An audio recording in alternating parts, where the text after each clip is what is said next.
Hello.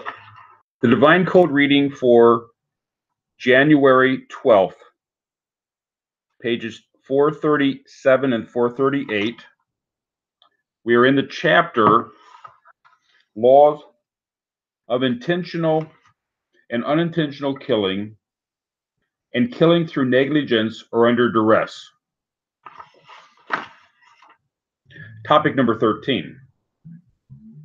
In a similar fashion, we're just discussing the question of a wood chopper who is chopping a wood and a chunk of the wood flies off and hits somebody. Or the case where an axe gets stuck in a piece of wood and he lets go of the axe falls out and hits somebody. In either case, there's less liability because it's an unusual thing to happen. It's not expected to happen, and therefore it's not liable.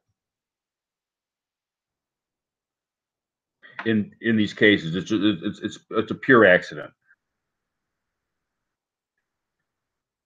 Topic number 13. In a similar fashion, if a person breaks down a wall or throws a stone in a place where people are not expected to be found at all, and by an unusual occurrence, there was another person there who was killed by this, it is considered to be an unpreventable occurrence, and the first person is exempt from punishment. So, okay, if something is done where there's a public area, and we expect people to be there, so it's on the street, and the person pushes over something or throws a rock or pushes over a wall or something like that, and it occurred, and an accident occurs, the person is treated in a very severe manner. If it's in a like a park where you don't expect something, it's out in the forest, but it's an area where sometimes people come by, it's a different level of responsibility. And if it's out in the wilderness where you don't expect anyone to be, and the person has looked around ahead of time, he doesn't see anybody, but while he's doing the work, somebody comes by, that would be considered an accident, pure accident, without liability is what it's the first part here. If there are people who occasionally walk in that area, though, and on this occasion there was someone walking by who was killed, and whenever we say kill, it also can refer to injury, this is considered to be fully accidental manslaughter. This is comparable to the case of the woodchopper in the forest. Now, I would suggest that it's not a fully accidental manslaughter. It would be a mild, the terminologies that are being used in the Divine Code need to be more clearly written out. There are four categories. One is a pure accident where it just the guy who did it is not held in any way liable for it. He probably should do Mooser for it, but it's a private matter. The next one is a mild negligent action where the person should have been more careful, but it was not an expected thing to happen. That would be this case here, where he's in an area where sometimes people show up and someone walks by while he's pushing a wall over, and he should have taken more caution. The third area is where it's like in a public area where he's in a public street and he's pushing a wall over, and it's very likely somebody's going to be on the other side. That would be gross negligence, and it's treated as a homicide, as a full liability homicide, such as if he pushed it over knowing the person was there and he did it on purpose, that would be a full that'd be intentional.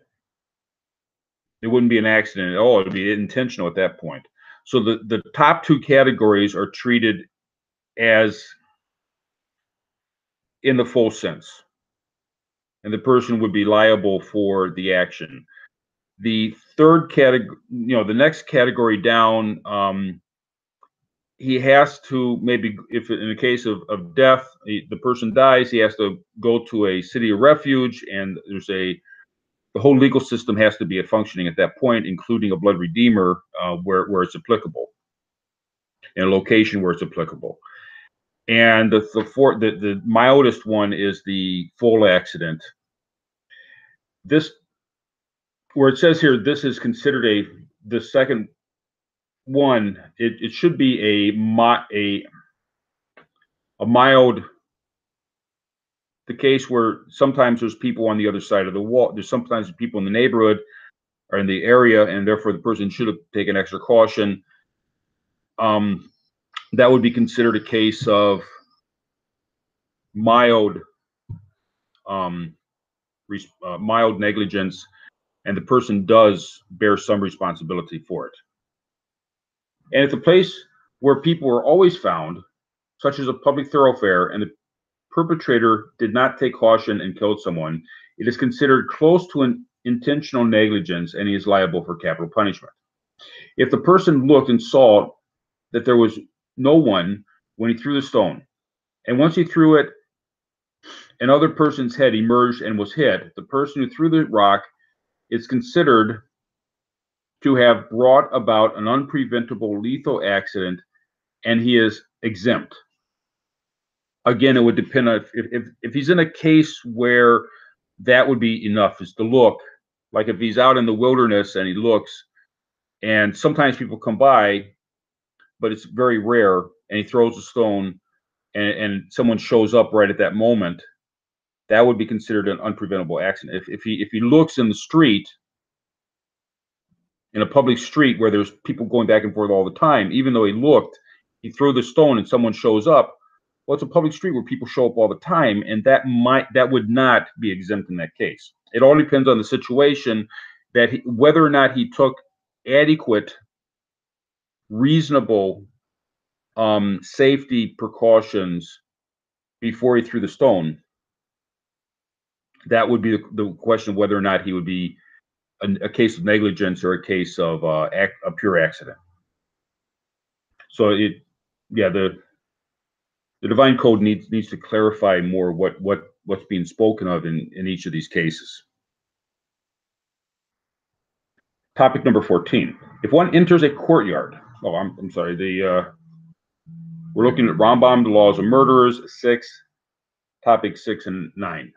If one enters into the courtyard or store of another without permission, and the owner who was working there at the time accidentally drops or threw down without looking an object on the head of one who entered, and this killed him, the owner is not liable, since he need not take caution about this, because there is no permission to enter.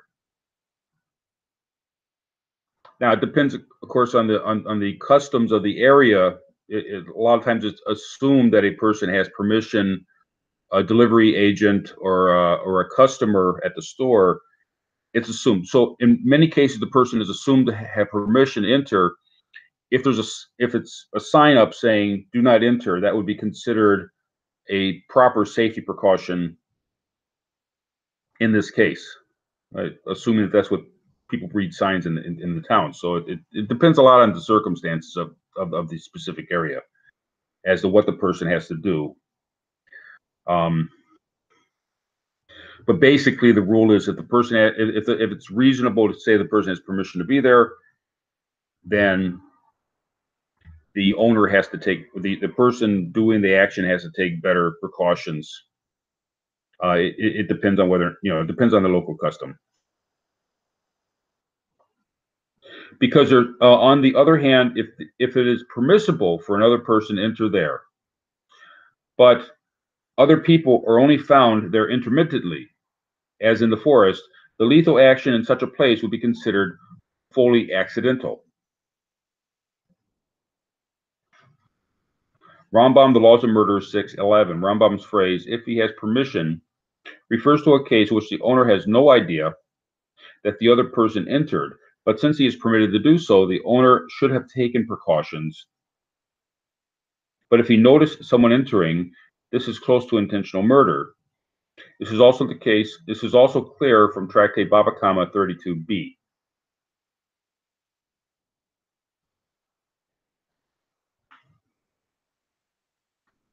So if someone is found there intermittently, I'm not sure at this point. I'm not even sure what's being spoken of in the divine code under the laws of fully accidental. If people show up intermittently and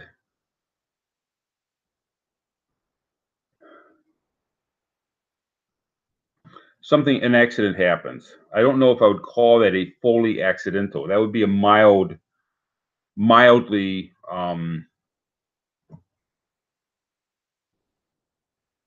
that would be a case of mildly negligent, and the person would be not he would not be liable in the sense of a capital punishment, but he would be liable for some kind of court action, such as a city of refuge or something to that effect. However, if people are found there constantly, the owner who killed is liable for not taking caution. So if people are always in the location, the store, it's his property, but it's a store, so people are expected to come in. And there are people in the store, and it's a normal thing for people to be in the store, and the guy's dropping things off a shelf where it might hurt. It's reasonable to say it would hurt somebody. That would be a case of gross negligence, and it would be treated in the court as an intentional action.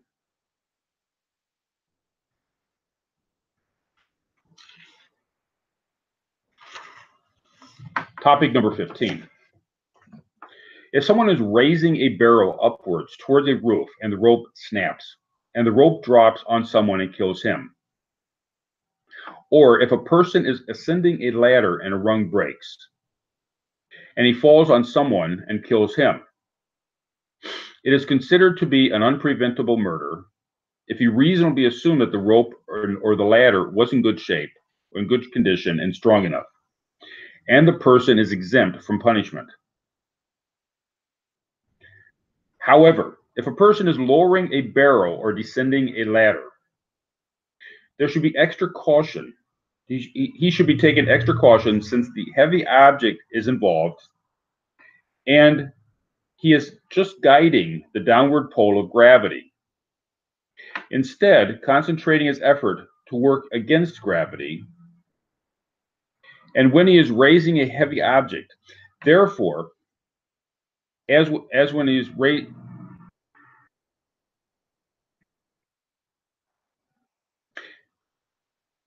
raising a heavy object, and therefore if he or an object he is lowering drops and falls into another person and kills him, it is deemed to be fully accidental but preventable manslaughter, and the permission for a blood redeemer applies. Rambam, The Laws of Murders, 6:12. So here we're seeing the use of the term fully accidental but preventable manslaughter. So fully accidental is not the same as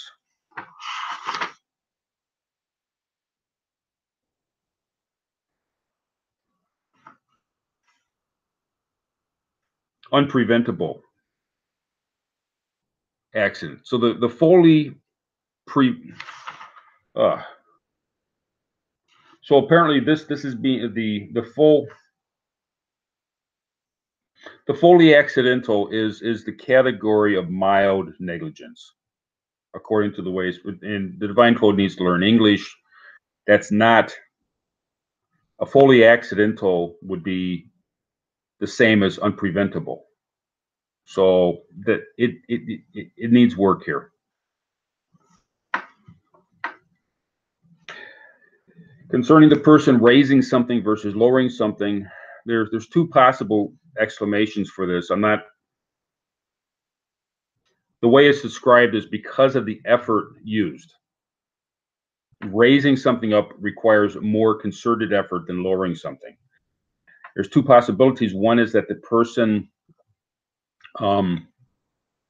is being given a break, such as the person who, in Jewish law, if a person steals a sheep, he is given less of a penalty than a person who steals a cow.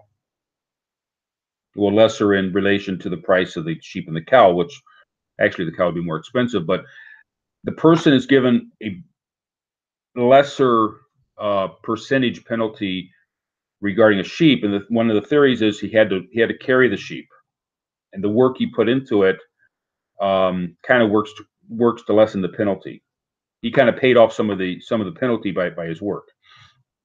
That's one theory there, and perhaps what's being said here is that the person put all that extra work into raising something up, and therefore we're going to give him a break.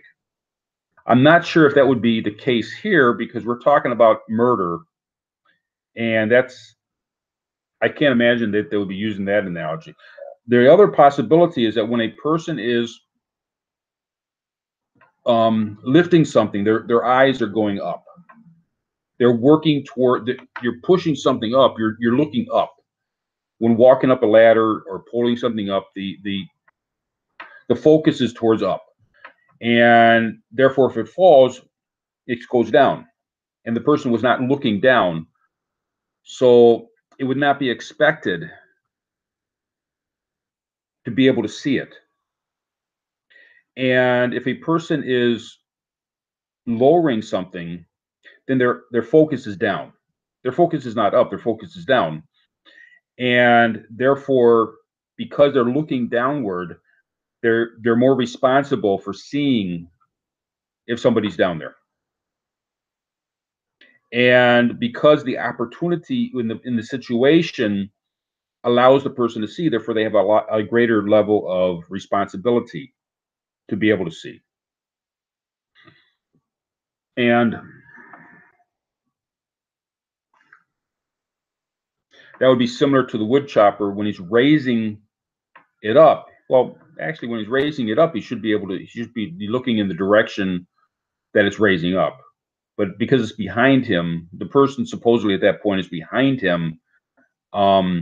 He's given less responsibility for seeing what's behind him. Now, hopefully, he puts caution tape behind him so nobody should be back there. But if somebody does jump over the caution tape, he is not held responsible. Whereas if he puts caution tape in front of him, the wood chopper puts the caution tape in front of him.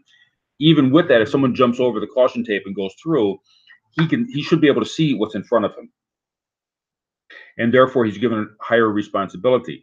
Likewise, in this case, assuming the person put caution tape all around where he's working, but he's not expected to see when he's lifting something up, he's not expected to see underneath.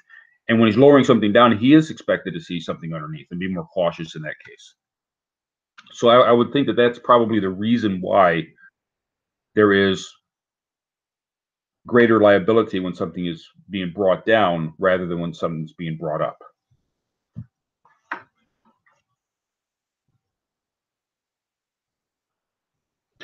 Topic number 16.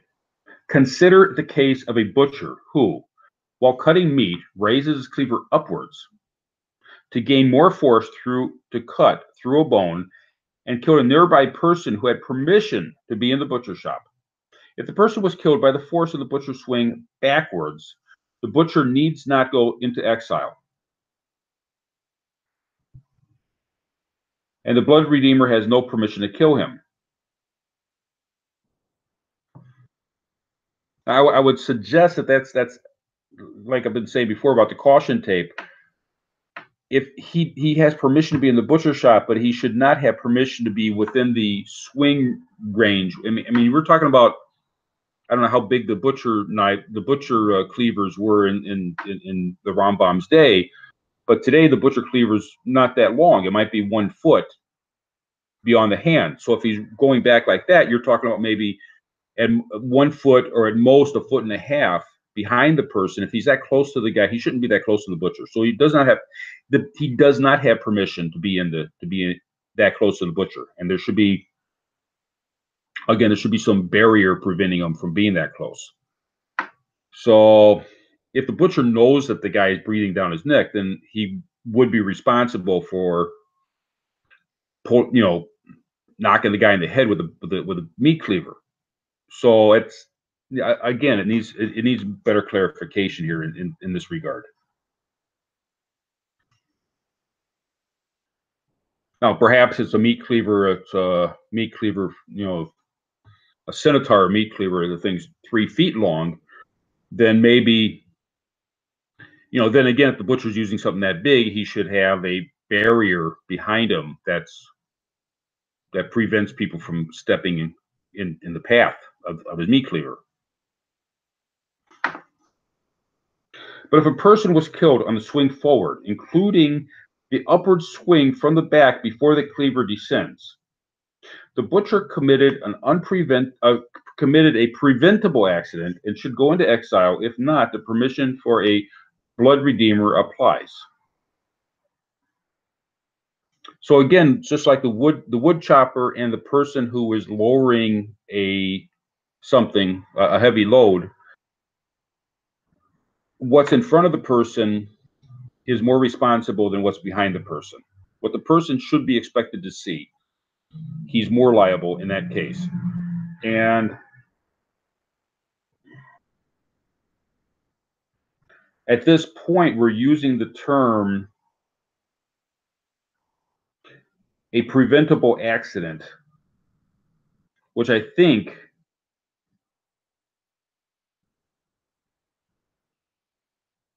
is the same thing as what was earlier spoken of as a fully accidental but preventable manslaughter. I think it's the same. The different words are being used for the same category. I think there needs to be some editing on this.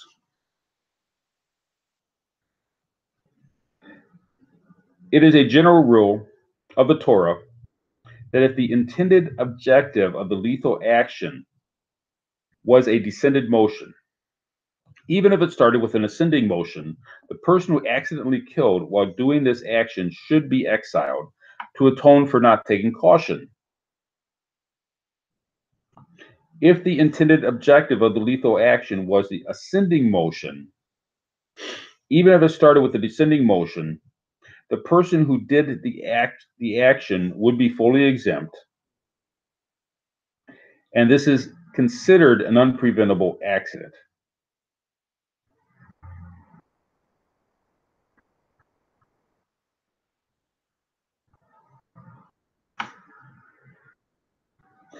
Rambam, Laws of Murders,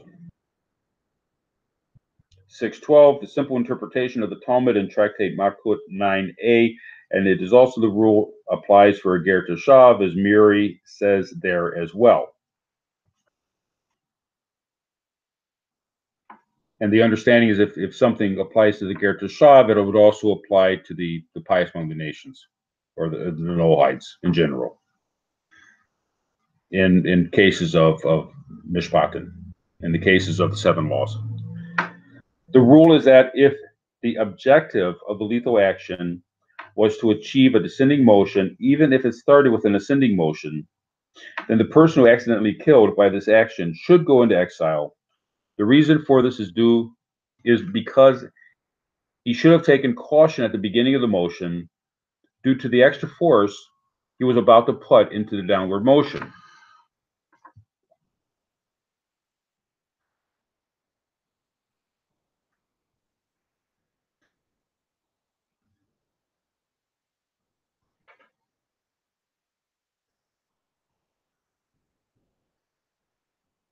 So according to that, the butcher should have. I would assume it needs more words to express what's being expressed here. There's an assumption of awareness of things that does not necessarily exist for Noahites, but it appears to be saying that the butcher that makes the upward motion with the intention of doing a downward motion, he should still take precaution regarding the upward motion, and it would have been a preventable accident if something happens with the upward motion.